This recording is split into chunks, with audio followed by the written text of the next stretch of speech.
The Senate will recess this week until after the Thanksgiving holiday. That would give them about a month after they come back to deal with expiring protections for renters and millions of jobless Americans. Despite the 12 million people that are going to lose their unemployment benefits the day after Christmas, there's been no sign of progress on another relief bill. And today's job numbers, not looking so great. The number of jobless claims were 32,000 higher than estimated, with 742,000 claims. Washington Post economics reporter Jeff Stein is here to discuss the toll that congressional inaction is taking on workers and, of course, on the economy as well. Great to see you, Jeff.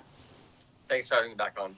Of course. So we just got these new jobless numbers in. So could you just, they're ticking back up. Obviously, that's a really dire and terrible sign, especially as Congress continues to not even talk about doing anything. Just take us through the significance of those numbers and put them in context. Yeah, we're seeing the recovery not only stall, but now begin to reverse itself. When the pandemic started, we saw a staggering consecutive, I think it was about 13 weeks, of claims in excess of 1 million job losses. And that number ticked down over the summer and over the fall as the recovery proceeded apace.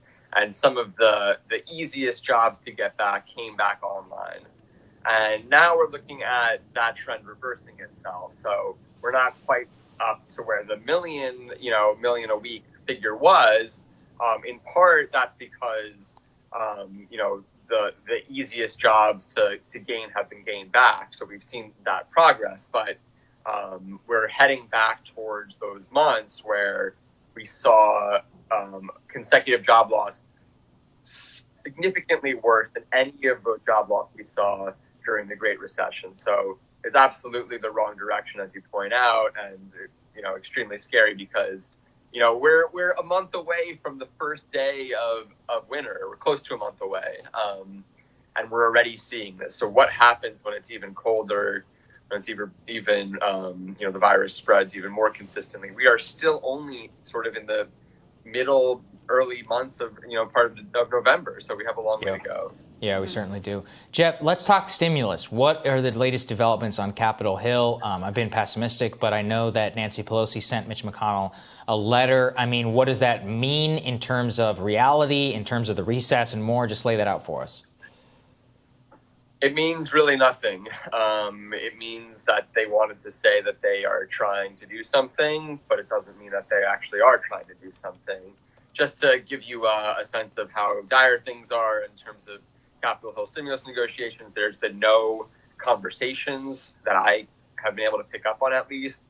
And then my sources say there's no talking really happening at the principal level or really even at the staff level. Mm-hmm. Right now, our attention has sort of been shifted from the stimulus negotiation that for months and months, 7 months, people have been saying is necessary, to the question of whether they're even going to be able to avert a government shutdown that would send, 1 million plus federal workers home without pay in the middle of the pandemic as the recession is really, really bad. That's what people are worried about now, and lawmakers are working on that. But the stimulus talk has really dried up, and at the same time, we're seeing more and more fears about the expiration of massive amounts of federal benefits and protections that are going to end at the end of the year. Can you lay that piece out, Jeff? We're facing really a lot of people a just complete financial cliff and potential oblivion. What are the measures that expire and what will the consequences be? And yeah, apologies to repeat viewers if this is redundant with what they've heard already from me, but I think it's worth, continuing to talk about this because among the things that will expire are federal eviction moratorium, but 30 million people who say they're at risk of being evicted, protections for student borrowers that froze interest rates, those are going to go back up. There are several separate unemployment programs, 12 million gig workers, as you mentioned, who did not qualify for traditional unemployment benefits. That program is going to end the day after Christmas, 12 million families at risk of losing their pandemic benefits right after Christmas. And then separately, it's important to distinguish, we had in July the expiration of federal unemployment benefits that came on top of the state benefits. People say, the state benefit is wholly inadequate, but at least it was there. What the federal government did in the CARES Act in March is it extended the duration of the base benefit. So the state benefit that normally comes sort of before the federal benefit comes on top, that state benefit was extended, but is now expiring. It only goes for most people who got laid off in March and April through the end of December. So people who already lost their federal supplement will now lose all of their unemployment insurance, including the meager $200 or $300 they're getting from their state. And Jeff, yeah, wow. We have, unlikely that any stimulus is going to pass over the course of the winter until Vice President Biden, President-elect Biden, is sworn into office. I know he would like to pass a stimulus. Very unlikely that if Republicans are still in charge of the Senate, that's going to happen. What sort of measures could be possible just through executive action once Biden is in office? That's a really good question. And I think, through my reporting, we found out that Trump had tried very hard to figure out if they could send stimulus checks without Congress. And they had the money lying around to be able to afford it. But the lawyers at the Treasury Department said, you really can't do this. And Trump, there's a lot of talk about how he's bent the budget rules, and he really has. But there were some things he wasn't willing to do or wasn't able to do. And that's one of them. Could the Biden people try to reignite those discussions? I don't know. I've heard a lot about whether the airlines could be helped by an executive order. There's a new report out by former staffers for AOC outlining from the left a number of measures, including whether the Fed can extend very low interest loans to distressed industries with some of the money that they have on the sidelines. I think we could see something along those lines, something for the airlines. But really, unless Biden is willing to go and basically break the law, there's not that much they can do for the economy on their own in terms of unemployment benefits, stimulus checks. Those are going to be a lot harder. I mean, maybe there will be some legal interpretations that I don't know or don't understand, but the vast majority, it's very unlikely to be accomplished through executive order. Yeah, I think a lot of this is a pipe dream. Look, Congress has the power of the purse, and everything lies in Congress. So let's talk about that, which is what are the battle lines emerging?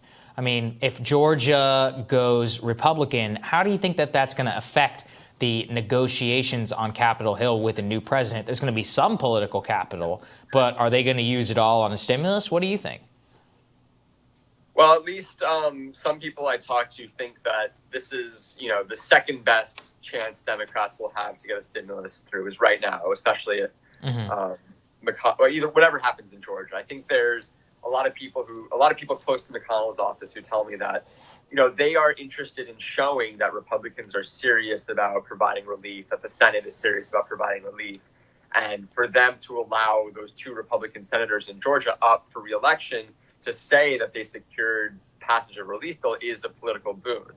Does McConnell have that political incentive after those runoffs? I don't know. I think the odds of Pelosi and Biden getting something out of McConnell go down after the runoffs, not up. And despite that, there's no movement at all. I've reported that the White House has basically given up. That's a little strong, but they've told us that they're taking a back seat, that they're not going to propose anything new. Trump is apparently not only not worried about the stimulus, he's not even worried about the virus. The report is only focused on the election. So, he seems to have lost interest in the stimulus. So, this morning I woke up to a message on Twitter from a woman who has lost her unemployment benefits and is contemplating suicide, and is asking me what to do. And I don't know. And it's just, you want to tell the lawmakers, look at these messages we're getting and how horrific they are. And I don't even know what to say to someone like that. Yeah, I don't know. Jeff, we're so grateful for you. Thank you for your work. Appreciate it. Thanks for having me on, guys. Coming up, research director with American Economic Liberties Project, Matt Stoller, is going to give his takeaways from the big tech hearings this week. That's when Rising returns.